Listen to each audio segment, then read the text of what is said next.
Okay, so we're screen sharing here. This is the Help Your Teen Become More Productive workshop. Now, there's a couple things to think about when we're talking about our teens being productive or not productive. But before we get into that, who am I and why am I qualified to talk to you about teenagers and being productive? Well, first of all, I was a single father. I raised two teenage daughters while I was in the military. A bit of an arduous task, but I love my daughters. They came out pretty darn good.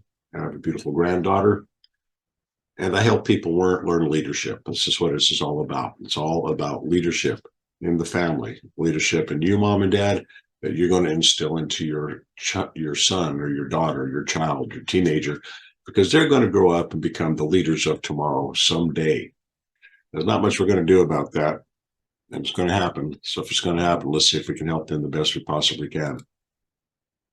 So here's a few of the things we're going to cover tonight. Is your child unproductive? Your child might not be unproductive. We just might think they are. I mean, serious. The 6 reasons people do not do things. Yes, there are reasons people don't do things. Some of them, we'll cover those. Tips to help your teen become more productive. And that was in your little PDF file that you snagged. Unproductive doesn't mean they're lazy. That could be other issues going on there. Uncommon or common unproductive habits that we can break, and why being productive matters. So if you got some questions, if you're looking in the Facebook page, hopefully you can type in questions in the Facebook page. I'm looking over here at it now, and I'll answer those questions there. Or if you're live with me, you can type questions into the chat box. I'm tongue-tied here. Type questions into your chat box there. So let's look at what's going on here. So is your child unproductive? Well, we don't know. There's a couple things to look at. Are they easily distracted and have issues focusing? Do they lack goal-setting skills and they don't know how to prioritize? Now, one thing to keep in mind, a lot of the issues that our child are having are not just myopically focused to our children or teenagers. A lot of this stuff is pretty broad in scope in general about being productive and unproductive. So while we are looking at how to help our teens become productive, the skills, the tools, the tactics, and techniques that we will be covering are very broad, and they will be able to be worked with everybody. That's right, mom and dad, you can pull some of these into your little quiver there, and these are your arrows to shoot to help you become more productive. So if they lack goal-setting skills or don't know how to prioritize, of course, these are skills we need to learn. I'm not sure if they're taught in school. Mom and dad, I mean, I don't remember learning them until I got into college. Okay, so it's quite possible at middle school and high school it's not teaching these type of skills, with the exception, of course, you have to have your homework in on time. Yeah, okay, we got that. Okay, did they not start with the plan or finish it? Yeah, I have to admit that I've done that before. I'm sure we all have. There's different reasons for that.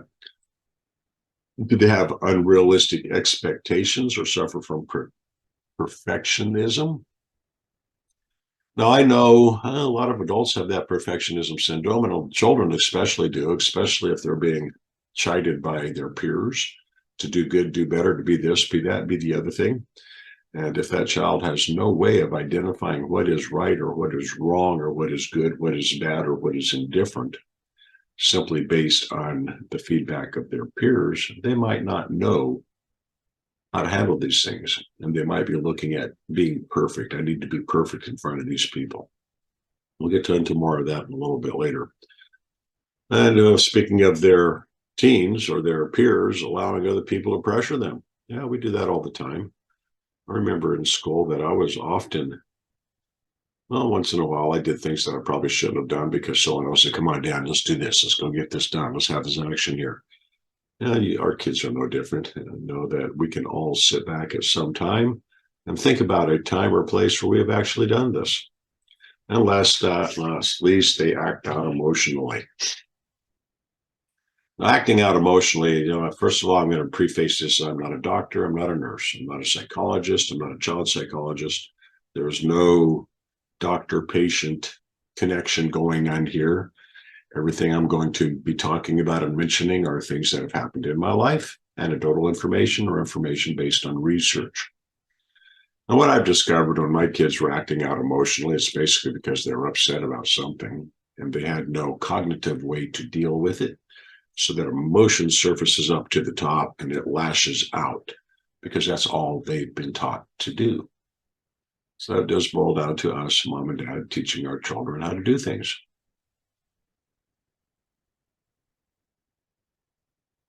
Okay, so we're going to look at 6 reasons why people will not do something. And these are crucial in helping our children identify certain things that we're going to cover later. Okay, these are also very crucial for you as a leader in your family, as a leader, if you're an entrepreneur, if you're a businessman or woman, anywhere that you are called upon to lead. These are very important concepts to understand and realize and come to grips with. The first reason why a person will not do something or cannot do something is because the goal is very vague.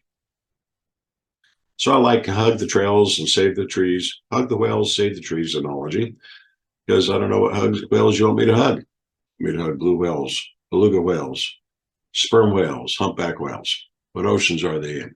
So hugging whales is just very vague. Saving trees. Okay, what tree am I saving? Am I going to save the trees down in the local park in the national forest? Am I saving pine trees, maples, elm trees? So when we have a goal, it has to be very specific, because unless our goals are specific, we will have no idea how we're going to accomplish them because we have no idea what the goal really is. Okay, that's number one.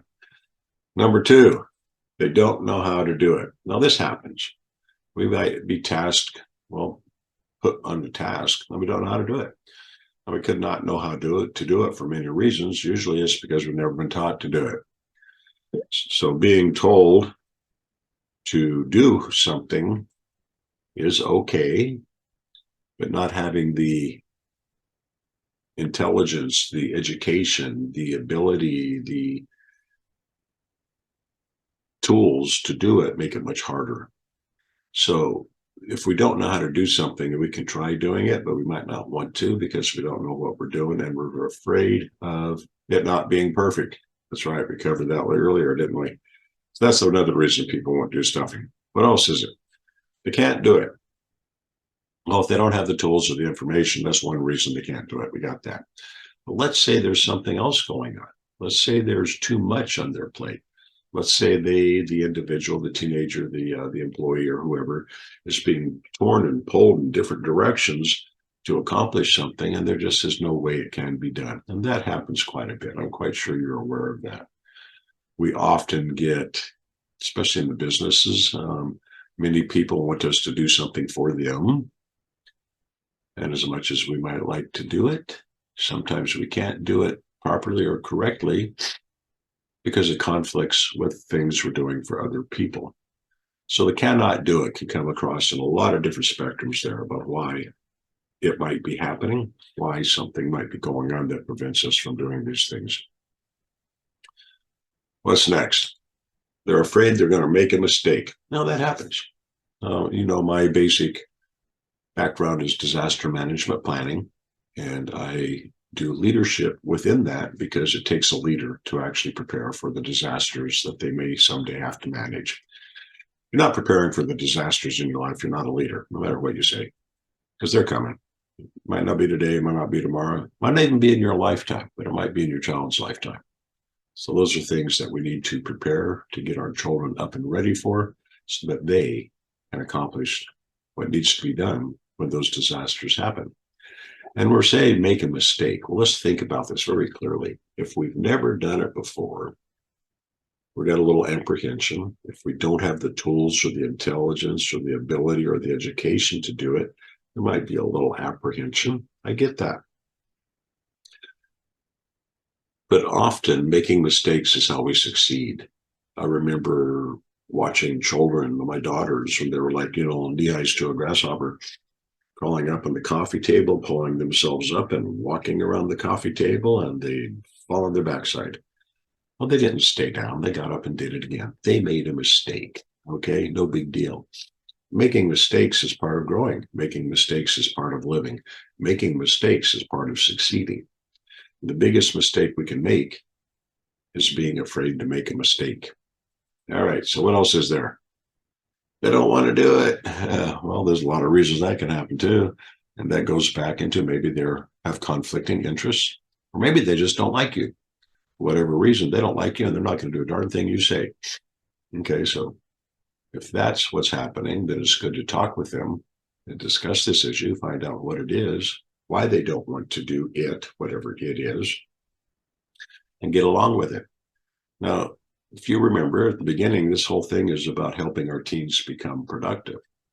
I'm not sure, but I can't think of any youngster that doesn't want to be productive at something.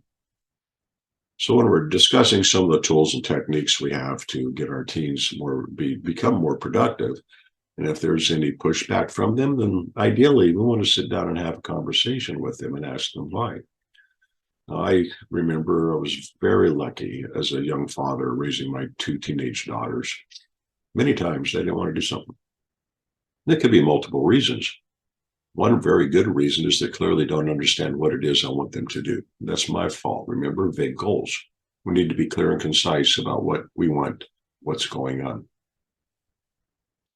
Another reason they don't want to do it, there could be competing interests. Maybe they have something else going on at that time that is more important to them. I get that. There can always be either that, the competing interests, the vague goals. They don't have the tools or the techniques to actually pull it across to make it work. So there's many things. And the way we're going to figure these things out is by actually asking them. That's right, having that conversation. And the last thing that comes into the 6 reasons people will not do something, they think they need permission. Now, I remember as a kid growing up, a lot of times I want to do something, but I was waiting for permission to get it.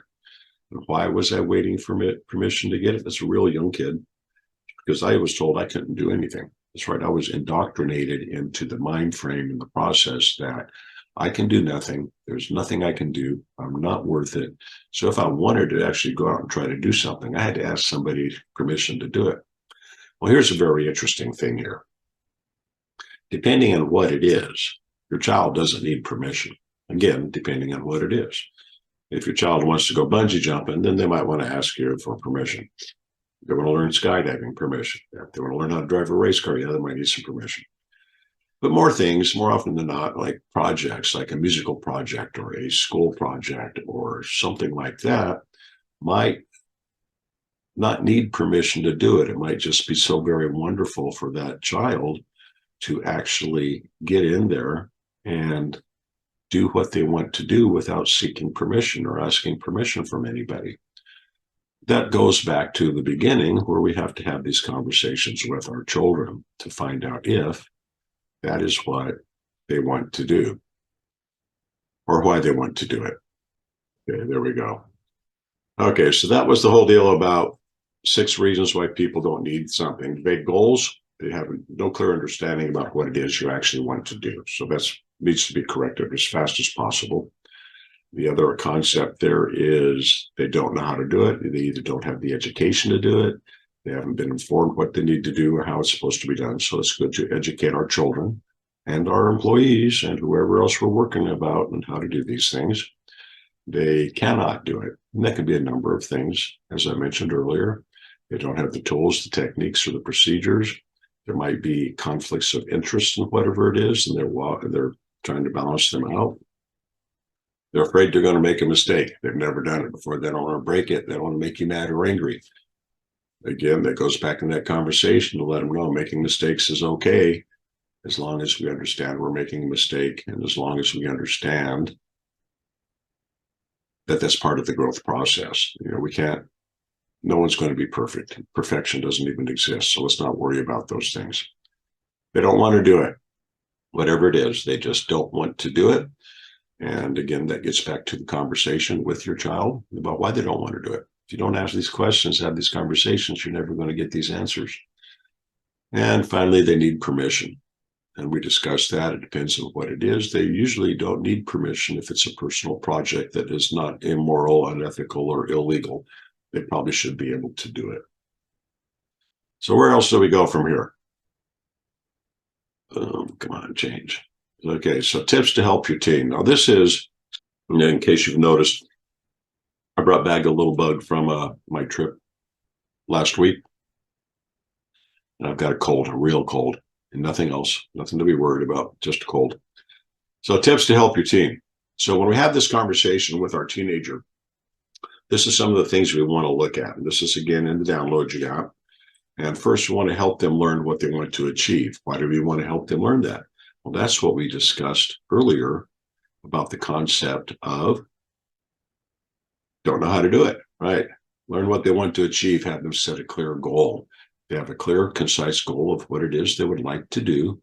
Then we can take and help them measure out that goal, map it out. We can make them and help them ensure that it is a realistic goal. Sometimes, God, I want to go to Mars. Okay, next week it's not going to happen. Okay, so this doesn't mean it won't happen, but let's set a realistic goal with your team. If they want to go to Mars, how this is going to happen? It probably won't happen in a week. So let's map that out. Set reasonable deadlines. So this is very important, a reasonable deadline.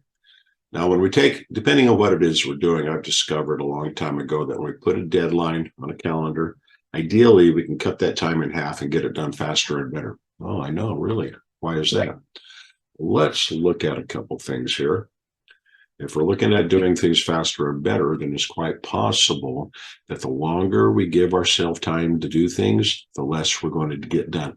Because I have so long to do it. I don't need to do that today. I can waste my time doing something else. So we want to compress our time realistically, so that way we spend the best productive time with whatever our goal is. Now, once they have a reasonable deadline, they identified whatever their goal is and it's realistic, we want to help them develop an action plan. That's right, everything takes action to do.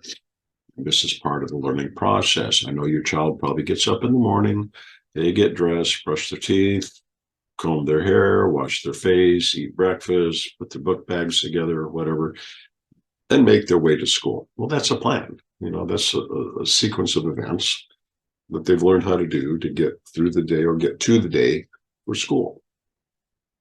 Then after school, they have a plan to do other things. So these are not inconsistent with having plans to achieve goals. They have to be put on a calendar, they have to be idealized, and they have to be able to be accomplished, which we talked about earlier. But here's a very important thing. You, mom, dad, need to give them room to act. Do not be the helicopter mom or dad laying over them, wondering what's going on here, and tell them what they need to do, and that's not going to be working right, and that's not going to work, and that's not going to work. Don't do that to your child, because eventually it's not going to work. You're not going to do anything. Why?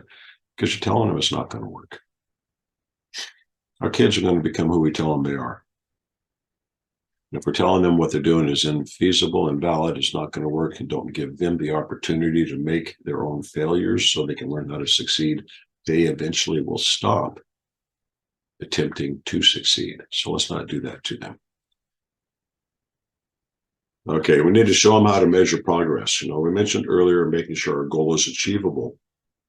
Now, I know most of you are aware of the term SMART goals. So we want to work on the SMART goals with these children here. Make sure they're achievable and able to measure progress by niching them down, tearing off little bits and pieces of whatever that project will be, and moving through them so we have a measure of success. Okay, I've finished part A of the project or part B. You can name it anything you want, but I know those of you that are in project management, run a business, have anything to do with entrepreneurship, are fully aware of what I'm talking about. Your children needs to be aware of it too. Okay, we got measure progress. Give them the ability and power to adjust their plan as needed. Now, I talked about this earlier, hovering over them and telling them what will and will not work. That does them no good, okay? They need to build their plan and see how they are going to achieve it. Because unless they build their plan and see how they are going to achieve it, then they're not going to have any idea of what really works for them. That's the key issue. One of these days, mom and dad, you're not going to be there to tell them what to do. And depending on where they are in their life, there's some point you really got to stop telling them what to do.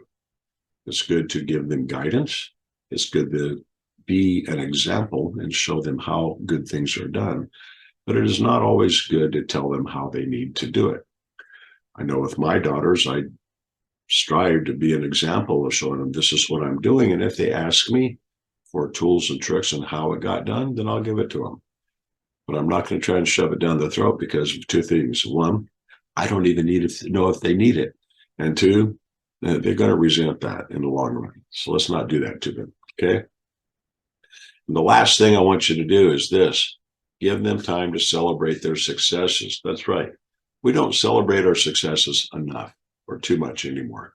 We actually need to get out there when we succeed at something, pat ourselves in the back, especially your child, makes them feel good. Celebrate that success.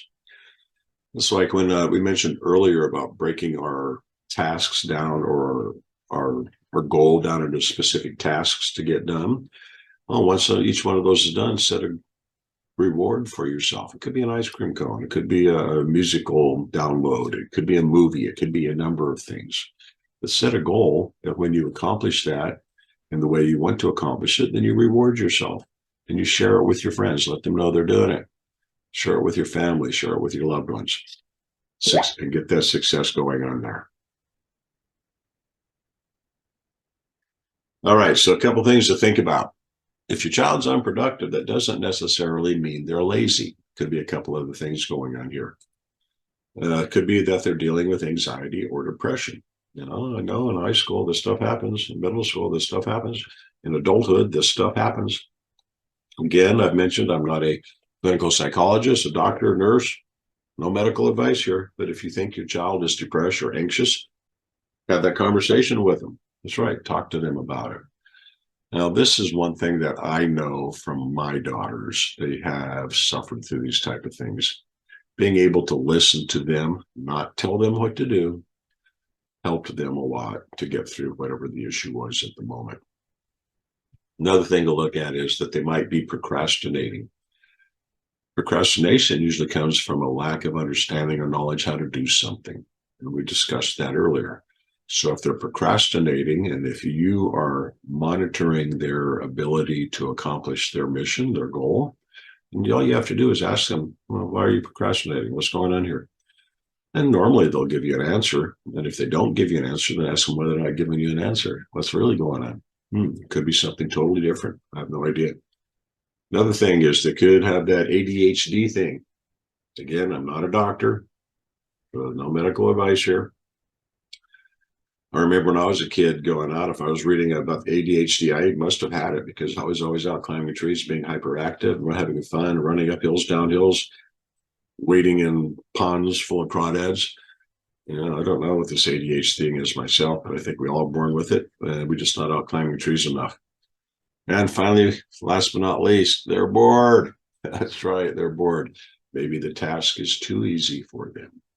Maybe whatever it is they're doing is just too darn easy, and they need a greater stuff to work on. They need to make it bigger. They need to make it better. They need to build outside of their box. It could be that they're bored because it's just too easy. They don't have enough to do. They're not excited about it anymore. Again, that conversation is where things are going to come out here. Having these conversations with our children helps our children discover how they can come up with the answers that they will need to accomplish their goals. What's next here? Give a second here. Let me go find chat. Okay, so some common habits to break. There's several habits to break. Those of you that might have been with me last month, we did the whole digital distraction workshop. yeah, all these are in there. Okay, so our teens are just as bad off as we were, or we are, because we're teaching them how to do this stuff. One of them is what? Phone. They'll be on their phone all day. Do they need to be on their phone all day? Now, I know this is one of those weird things because we, mom and dad, gave them this phone so we could be in touch with them, and it's created a new animal of some sort. That conversation comes back down into what is the habits they're doing on the phone? Why do they need to be on their phone all the time? I'll tell you a little story. Years ago, my daughter wanted to invite like half a dozen friends over. I said, sure, no problem. It'll be great. So her friends all show up, and I'm in the kitchen cooking pasta and meatballs or something like that. I don't remember, but I know I'm cooking something. And I hear them talking out in the front room, and then it got quiet. Couldn't hear a thing. I'm going, did they leave? So I walked into the front room, and I found each and every one of them on their phone. Each one of them. None of them are looking at each other. They're not talking to each other, nothing. So I got my daughter's attention and I asked her, I says, hey, sweetheart, are you guys texting each other? She says, no. I says, well, didn't you come here to be together? And now you're all sitting on the sofas right next to each other, texting somebody who's not in the room with you. A little light bulb went off, and somehow people like, oh, yeah, really, maybe. And all the phones got put away and they started talking with each other again, which was fine, which was good conversation, right? Another reason or another habit to break, are they disorganized? Now, this is where we talked earlier about setting goals, identifying a timeline, how things are going to be, making sure they're realistic. Now, it's one thing to put a plan of action together or idealize a plan of action and not set goals out that can be met. That can be very disorganizing. We have an idea of what we might want to do. That doesn't mean we're going to actually get it done unless we're lockstepping it. That's right. We have to lockstep it to make sure that we're doing exactly what needs to be done in the sequence it needs to be done in. And if we can't do that, we become very disorganized. I can't find where I put those papers. Where's that notebook? I don't know where the card keys are, et cetera, et cetera. So let's work on focusing ourselves, and that way we can idealize what we're doing. Another thing, habit to break, TV binge watching. That's right. Now, I'll have to admit it, I do it every once in a while. Like every other weekend, I'll pick a program and I'll watch all 2 seasons of it. Now, sometimes it's okay. Sometimes you need to relax. Sometimes you need to get away from it all, but not every day. Your child's binge watching TV, then there's something else going on. Why are they avoiding the rest of the world to sit into this mythical atmosphere, this unrealistic place? What are they getting out of it? Well, they're getting something out of being in there. They're enjoying it somehow, but they're also hiding from what's around them. What else? Something we've already talked about, procrastination. Procrastination, again, procrastination is because most of the time we don't know what to do. We might be disorganized. We might not have the information. We might be bored. A lot of different reasons that this could be happening. Social media addiction goes back into the phones, right? Now, everybody, each and every one of us are the most important and special person in our life. I know that. We all are. But also, each and every one of us are so special and so important in our social media that we want other people to recognize us. Now, I've heard through news stories and whatnot how social media is actually very bad for our children because they so often want to emulate those other people who look good, and they're not that good. Now, I don't know what to say about that, except that you're probably great. You know, my daughters are fantastic. They're great. I have actually both my daughters almost avoid social media totally. They're not missing anything. My granddaughter is on social media, but believe it or not, she uses it for her little business. That's right. My granddaughter's got a little business going. I love it.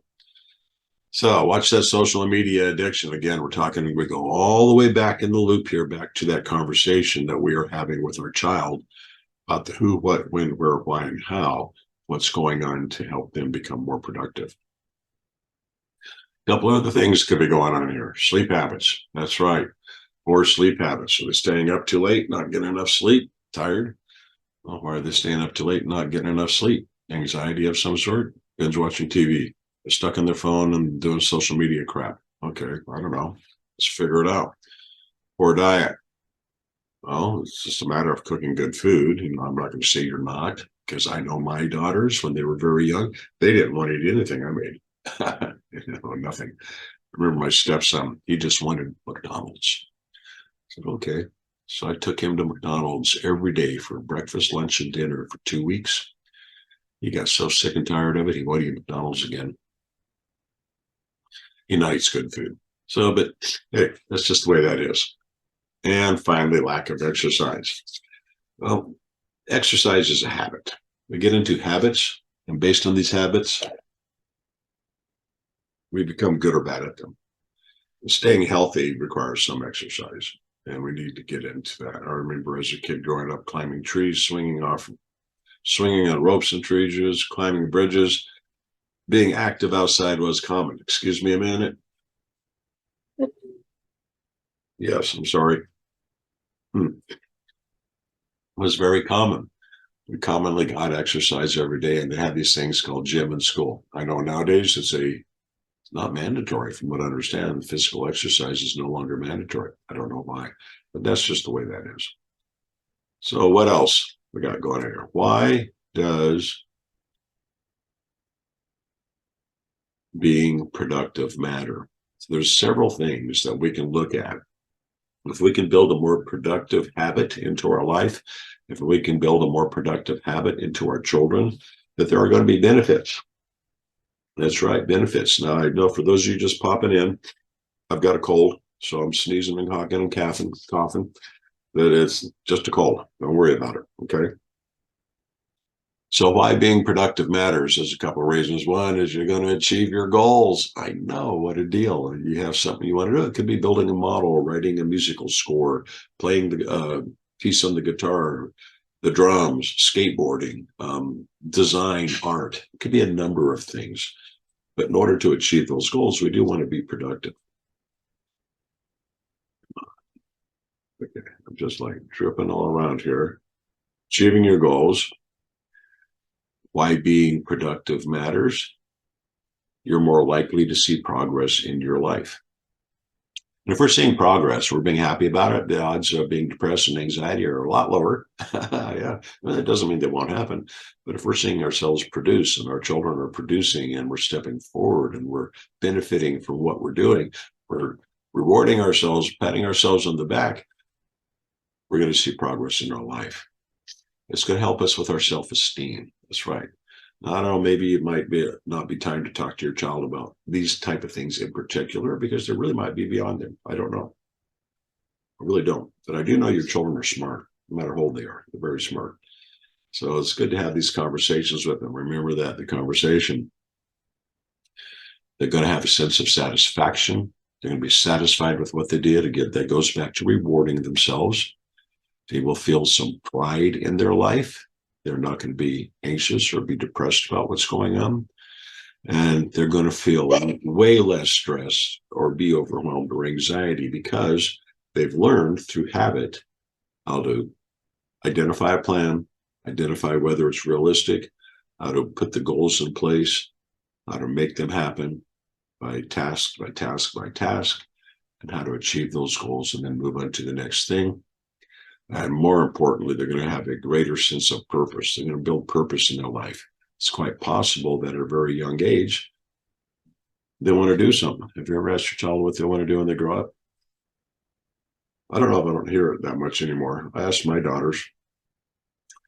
Neither of them are doing what they said they wanted to do when they grow up, but they're doing something else, which is good, because we'll change their minds. I remember when I was a kid growing up, I wanted to be a fireman. Never happened. I became a soldier instead. Similar job, not quite helping people, but I did that. There's lots of different ways to accomplish what we want to do in life with a sense of purpose. And we have a sense of self-worth, which makes our life feel like living. That's right. And it's unfortunate that we can talk to a lot of people that are seriously in need of help who have no sense of living. They have no reason to be alive, because they don't have all those things that we've mentioned above them in their life for whatever reason. So let's not do that to ourselves or to our children.